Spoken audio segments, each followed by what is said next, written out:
তারা যেটা করলো, ফেক অর্ডার দিল, প্রচুর পরিমাণে ফেক অর্ডার দিয়ে আমাকে অর্থনৈতিকভাবে ক্ষতিগ্রস্ত করলো। গত বছরই জামাতের নেতাকর্মীদেরকে আমি জানিয়েছিলাম যে আপনাদের নেতাকর্মীরা এরকম করছে, আপনারা এই ধরনের নির্দেশনা দিয়েছেন কিনা। তো যা বলার বলেছি, কিন্তু তো এর ফলাফল এবার দেখছেন। এবার তারা যেটা শুরু করছে যে প্রচুর পরিমাণে ফেক ফেসবুক পোস্ট দিচ্ছে, এবং একটা পচা আমের ঝুড়ির পোস্ট নিয়ে জামাতের অনেক ধরনের নেতাকর্মী তারা ওইভাবে পোস্ট দিচ্ছে যে সে আমার কাছ থেকে এই আমটা কিনেছে এবং এই আমটা পচা পড়েছে। তো দেখলাম যে জামাতের প্রবাসী একজন কর্মী আছে, সে দেশে ফেরার পরে বা আমার কাছে আম অর্ডার করে এই পচা আম পেয়েছে। এই সেম আম অর্ডার করেছে আবার জামাতের এক ইমাম, এই সেম আম অর্ডার করেছে শিবিরের এক কর্মী, এই সেম আম অর্ডার করেছে একটা জেলা শাখার সভাপতি।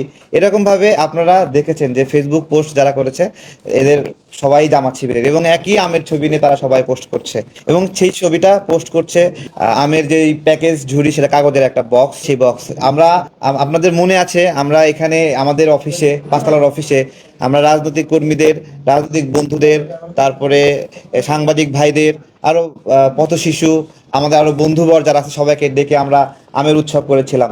তখন আমরা যে আমের বক্সটা দেখেছিলেন আপনারা, এটাই কিন্তু আমরা গত 7 বছর 8 বছর যাবত এই বক্সে আমটা দেই। তো হঠাৎ করে তারা কাগজের বক্সে আম দেখায় আমাদেরকে একটা হয়রানি স্বীকার করছে।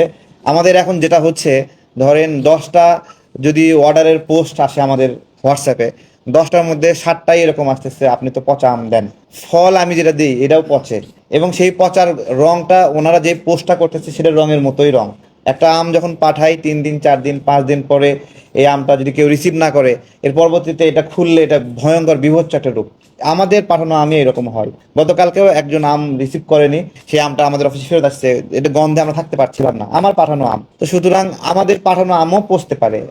আমি তো প্লাস্টিক পাঠাইনি, বদনা পাঠাইনি, অথবা টর্চ লাইট পাঠাইনি, অথবা আপনার হলো নেল কাটার পাঠাইনি, যেটা 7 দিন 10 দিন পরে থাকলেও নষ্ট হবে না।